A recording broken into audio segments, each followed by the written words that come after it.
Today's evening devotional. Parallel disappointments. Behold, we count them happy which endure. Ye have heard of the patience of Job, and have seen the end of the Lord, that the Lord is very pitiful, and of tender mercy. James chapter 5 verse 11. Not infrequently the minds of the people, and even of God's servants, are so blinded by human opinions, the traditions, and false teaching of men, that they are able only partially to grasp the great things which He has revealed in His Word. Thus it was with the disciples of Christ, even when the Saviour was with them in person. Their minds had become imbued with the popular conception of the Messiah as a temporal prince, who was to exalt Israel to the throne of the universal empire, and they could not understand the meaning of His words foretelling His sufferings and death. From their very birth their hearts had been set upon the anticipated glory of an earthly empire, and this blinded their understanding.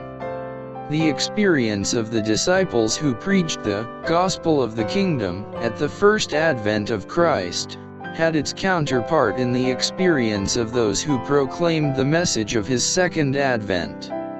Like the first disciples, William Miller and his associates did not, themselves, fully comprehend the import of the message which they bore. Errors that had been long established in the church prevented them from arriving at a correct interpretation of an important point in the prophecy. Therefore, though they proclaimed the message which God had committed to them to be given to the world, yet through a misapprehension of its meaning they suffered disappointment. With these believers, as with the first disciples, that which in the hour of trial seemed dark to their understanding would afterward be made plain.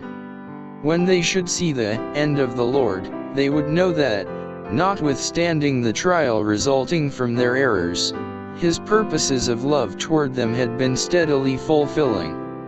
They would learn by a blessed experience that He is very pitiful, and of tender mercy, that all His paths are mercy and truth unto such as keep His covenant and His testimonies.